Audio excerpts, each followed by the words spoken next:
Hi friends, welcome back to మన channel. Video కనుక నచ్చినట్లయితే తప్పకుండా లైక్ చేయండి. సినిమా క్లైమాక్స్ దాకా చూస్తే సినిమా అర్థమవుతుందని చెప్పానా అని చెప్పేసి సీత రాజ్యంతో చెప్తూ ఉండగా రాజ్యానికి మాత్రం అర్థం కాకుండా ఆలోచిస్తూ ఉంటుంది. పద పిన్ని పైకెళ్ళి క్లైమాక్స్ సినిమా చూద్దాం కానీ అని చెప్పేసి రేవతి సీత పైకెళ్తుండగా ఈలోపు డాక్టర్ అర్చనను మహాను ట్రీట్మెంట్ జరిపిస్తుండగా అసలు మీరు తిన్న దాంట్లో ఏ విషయం కలగలేదు, కల్పన కూడా కలపలేదు అని చెప్పేసి విధంగా అంటుండగా అప్పుడు అర్చన అంటే ఇప్పుడు మేము చచ్చిపోమా అని చెప్పేసి విధంగా అర్చన అంటుండగా పాయిజన్ తింటే చనిపోతారు, ఫుడ్ తింటే ఎందుకు చనిపోతారు అని చెప్పేసి డాక్టర్ అంటూ ఉంటుంది. మరి మా కడుపులో నొప్పి వచ్చింది, ఒళ్ళంతా తూలిపోయింది, ఇక కళ్ళు తిరిగినట్టుగా అనిపించాయి, అది మీ ఊహ మాత్రమే అని చెప్పేసి డాక్టర్ అంటుంది. కంప్లీట్ ఆల్ రైట్ మీరు అని చెప్పేసి డాక్టర్ అక్కడి నుంచి వెళ్ళిన తర్వాత మనం బ్రతికిపోయాం, మనకు భూమి మీద నూకలున్నాయని చెప్పేసి అర్చన అంటూ ఉంటుంది. చాలా ఆపవే, ఏం లేని దానికి గగ్గోల పెట్టి అరిచి గోల చేశాం, మీరు పెట్టిన టెన్షన్కి ఆఫీస్లో వర్క్ వదిలేసి హడావిడిగా వచ్చాం, ఎందుకింత టెన్షన్ పెట్టారు అని చెప్పేసి గిరిజన ఇక అర్చన వైపు కోపడుతూ ఉంటారు. అదంతా వీళ్ళు ఆడిన నాటకం డాడీ అని చెప్పేసి ఒక్కసారిగా రామ్ మాటలు విని మహా షాక్ అయి నాటకం ఏంటి రామ్ అని చెప్పేసి మహా అంటుండగా సీతను ఎలాగైనా బ్యాట్ చేసి మీరు కావాలనే సీత మీద తోసేలా ఇదంతా ప్లాన్ చేశారు పిన్ని అని చెప్పేసి రామ్ అంటాడు. సీత మీద పగపట్టి కుట్ర పండారు అని చెప్పేసి ఈ విధంగా మహాలక్ష్మిని రామ్ నిలదీస్తుండగా ఇక సీత రేవతి మాటలు వింటూ ఉంటారు. సీతే మా మీద పగబట్టింది రామ్, ఇక విషం పెట్టి మమ్మల్ని చంపాలని కుట్ర పన్నింది అని చెప్పేసి అర్చన అంటే ఇక ఆపండి పిన్ని, ఆడిన డ్రామాలు చాలు అని చెప్పేసి రామ్ అంటుండగా డ్రామాలు కాదు రామ్, ఖచ్చితంగా సీత మమ్మల్ని విషం పెట్టి చంపాలనుకుంది,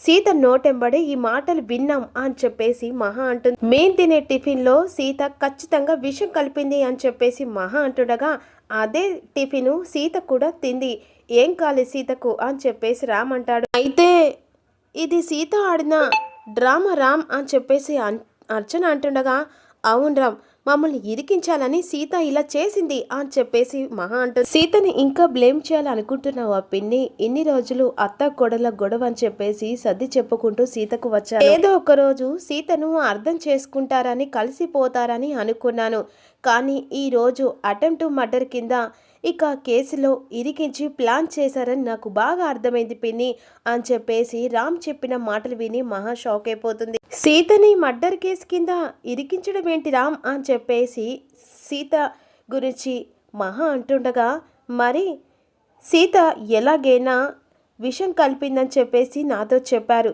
సీతను తిట్టించి కొట్టించేలా మీరు అలా ప్లాన్ చేశారు. లేదు రామ్, నిజంగానే సీత మమ్మల్ని చంపాలనుకుంది అని చెప్పేసి అర్చన అంటుండగా సీత మిమ్మల్ని ఎందుకు చంపాలనుకుంది పిన్ని అని చెప్పేసి ఈ విధంగా రామ్ అంటుండగా అంటే నిన్న సీత వాళ్ళ అమ్మ నాన్నను అవమానించింది కదా, ఇక వాళ్ళు తెచ్చిన స్వీట్లో విషం ఉందని మహా నింద వేసింది కాబట్టి అని చెప్పేసి అర్చన నిజం బయటపడేసరికి రామ్ షాక్ అయిపోతాడు. ఆ విషయంలో సీత ఎంతో బాధపడింది అని చెప్పేసి అంటుండగా ఇక మహాలక్ష్మి గుట్టు అర్చన బయట పెడుతుందని ఆపర్చన అని చెప్పేసి అంటుండగా ఇక మహాలక్ష్మి ఎలాగైనా పగ తెచ్చుకోవాలని సీత అనుకుంది. అందుకే మహా మీద నా మీద పగపట్టి మీ తిన్న టిఫిన్లో విషం కలపాలని ఇక అనుకుంది రామ్ అని చెప్పేసి ఈ విధంగా అర్చన చెప్తూ ఉంటుంది. అంటే నిన్న మీరు కావాలని శివకృష్ణ మావయ్యను అత్తయ్యను అవమానించారన్నమాట, వాళ్ళని అందులో విషం కలిపారని మీరు నింద వేశారన్నమాట. లేదు రామ్, అసలు అర్చన మతి తప్పి మాట్లాడుతుంది అని చెప్పేసి ఈ విధంగా మాట మారుస్తున్న మహాను ఇక మీరు నాకు ఏం చెప్పద్దు పిన్ని అని చెప్పేసి రామంట. మీ మాటలు వింటుంటే నాకు మతిపోయేలా ఉంది, ఇన్నాళ్ళు మీ మాటలకు చాలా గౌరవం ఉండేది, నమ్మకం కూడా ఉండేది, ఆ నమ్మకం గౌరవం పోయే పనులు చేస్తున్నారు పిన్ని అని చెప్పేసి రామ్ మాటలు విని మహా షాక్ అయిపోతుంది. జరిగేదేదో జరిగింది, వదిలే రామ్ అని చెప్పేసి ఈ విధంగా జన అంటుండగా ఏం వదిలేయాలి డారీ, ఇన్నాళ్ళు జరిగిపోయేదాన్ని ప్రతి ఒక్కటి ఇలాగే జరిగినట్టుగా నాకు ఇప్పుడు అనిపిస్తుంది అని చెప్పేసి రామ్ అంట. ఇన్నాళ్ళు పిన్ని గురించి సీత చెప్పినవన్నీ నిజాలే అనిపిస్తున్నాయి అని చెప్పేసి అంటుండగా లేదు రామ్, సీత ఎన్నో తప్పు చేసింది, అవన్నీ నీకు తెలియదు అని చెప్పేసి గిరి అంటాడు. సీత చేసిన తప్పేంటి బాబాయ్? నన్ను పెళ్లి చేసుకోవడమా, లేకుంటే అందం, ఇక ఆస్తి ఇవన్నీ లేకపోవడం? నన్ను పెళ్లి చేసుకోవడమే సీత తప్పు అయితే అందులో నా తప్పు కూడా కాస్త భాగం ఉంది అని చెప్పేసి రామ్ అంటాడు. సీత అందం కళ్ళకు కనిపించేది కాదు, మనసుకు తెలిసేది. సీత చదువుకోకపోవచ్చు, పుస్తకాలు పట్టి డిగ్రీలు చదవకపోవచ్చు, కానీ సీత మనుషులను చదివింది. కాస్త అంటారా, సీతే రాముడు కట్నం అని సీత ఏదో రోజు చెప్పింది అని చెప్పేసి ఈ విధంగా మాటలు విని మహా షాక్ అయిపోతుంది. రామ్ మాటలు విన్న సీత కళ్ళల్లో నీళ్లు వస్తూ ఉంటాయి. మీరు ఏమనుకున్నా సరే సీత నా భార్య, నన్ను నమ్మొచ్చిన నా మనిషి, నాలో సగం, తననంటే నన్నన్నట్టే అని చెప్పేసి రామ్ అంటూ ఉంటాడు. సీత మీద ఇలాంటి తప్పుడు ఆరోపణలు చేశారంటే సీతను తీసుకొని నేను ఇంట్లో నుంచి వెళ్ళిపోతానని చెప్పేసి రామ్ మహాకు వార్నింగ్ ఇస్తూ ఉంటాడు. చాలు మామ, చాలా సంతోషంగా ఉంది అని చెప్పేసి సీత అక్కడి నుంచి బాధపడుకుంటూ వెళ్తూ ఉంటుంది కదా.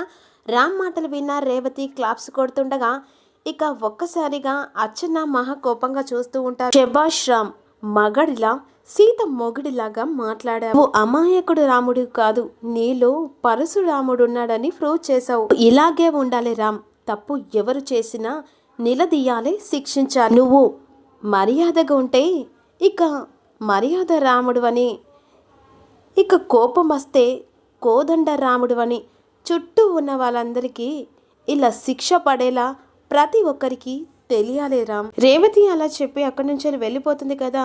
గిరిను జన వెళ్ళిన తర్వాత ఒక్కసారిగా ఇక అర్చన మహా షాక్ అయిపోతారు.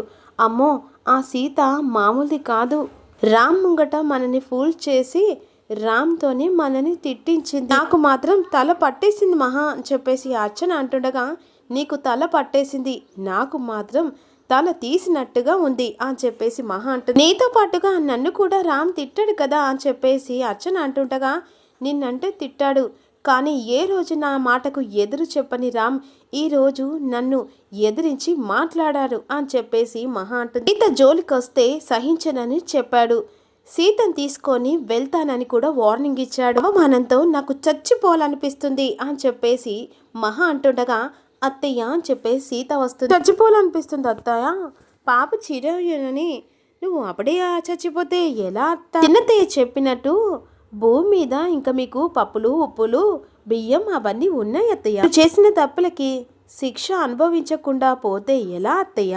తప్పు నువ్వు చేసి మమ్మల్ని అంటావేంటే?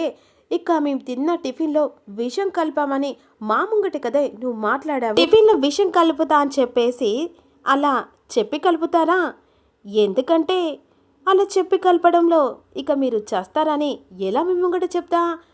అందుకనే మిమ్మల్ని ఇరికించడానికి మామ ముంగట ఆ టిఫిన్ నేను కూడా తిన్నాను అని చెప్పేసి సీత అంటుండగా, నీకు సిగ్గు లేదా అని చెప్పేసి మహా కోపంగా అంటే, మా అమ్మ నాన్నని అవమానించడానికి మీకు మనసాక్షి లేదా అని చెప్పేసి ప్రశ్నిస్తూ ఉంటుంది. మా మనసు లేకుండా మా వాళ్ళను అవమానించారు, మా నాన్న మీద నిందలు వేశారు, నేను చాలా నరకం అనుభవించాను, ఆ బాధలో నుంచి నేను బయటికి రాలేకపోతున్నాకే ప్లాన్ చేసి ఇరికించాను, మామతో తిట్టించాను. మామ మిమ్మల్ని తిడుతూ ఉంటే నా చెవుల్లో అమృతం పోసినట్టుగా అయింది, కళ్ళకు పండుగైంది, ఇక నా మనసు నిండుగైంది అని చెప్పేసి అంటుండగా, దీన్నే శాడిజం అంటారే అని చెప్పేసి మహా అంటుంది. చెడపకు చెడేవు అంటారు, ఆ సామెత గుర్తుందా? ఇంకా చెప్పాలంటే ఎవరు తీసిన గోతులో వారే పడతారు అంట. అమ్మ నాన్న కోసం ఇక విషం అనే గొయ్యి తవ్వితే అదే విషం గొయ్యిలో మిమ్మల్ని పడేశాను. ఇంకోలా కూడా అంటారు, కుక్క కాటికి చెప్పు దెబ్బ. అయినా చిన్నదాంతో సరిపెట్టినందుకు సంతోషించండి. ఇలాగే ఉంటా, ఇలాగే చేస్తానని చెప్పేసి అంటే మడత పెట్టి శిక్షిస్తాడు. ఇక సేమ్ పాలసీ, ఇక నేను కూడా అంతే అని చెప్పేసి సీత సవాల్ విసిస్తుంది మహాకు. ఏ మాటకు ఆ మాటత్తా, నా అందం చదువు గురించి నన్ను పొగుడుతూ ఉంటే, అంతేకాకుండా ఇక నన్ను వెనకకేసుకొచ్చి సీత నా భార్య అని చెప్పేసి ఇన్ని మాటలంటూ నేను తిడుతుంటే ఆ టైంలో ఒక విజిల్ వేసుకోవాలనిపించింది. రామ్ మామ నా మామ అని చెప్పేసి అనుకోవాలనిపించింది. ఆ బగ్గు దెబ్బ, ఆ థ్రిల్లే థ్రిల్. సీత అక్కడి నుంచి వెళ్ళిన తర్వాత అర్చన మహా వైపు చూస్తుండగా, ఏంటి నువ్వు నా ముఖం చూస్తున్నావు అని చెప్పేసి అంటుండగా, ఆ సీత నీ మొహం మీద చిటికేసింది. ఏంటి ఉమ్ము వేయాలని డిసప్పాయింట్ అవుతున్నావా అని చెప్పేసి మహా కోపంగా అర్చన వైపు అరుస్తుంది. అంత నీ వల్లే వచ్చింది.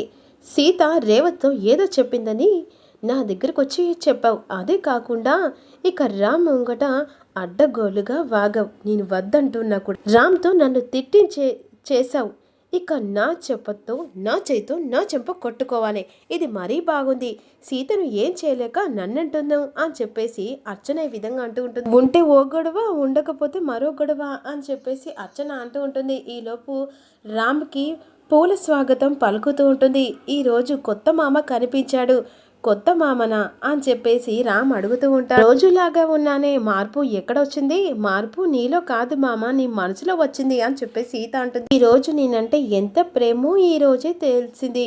అంతలా ఏం తెలిసింది సీత? మొదటిసారి నా గురించి మాట్లాడి నా గురించి పోరాడవు కదా మామ. ఇందాక మీ పిన్నిలిద్దరిని వాళ్ళని ఎదిరించి నా గురించి మాట్లాడుతూ ఉంటే నాకు ఎంత సంతోషం వేసిందో. ముఖ్యంగా అత్తయ్యను తిట్టవు చూసావా? అలా చూసేసరికి అక్కడ నిన్ను గట్టిగా వాటేసుకొని ఇలా ముద్దు పెట్టాలనుకున్నాను. ఇక్కడ చేయలేని పని ఇక్కడ చేసావు కదా సీత.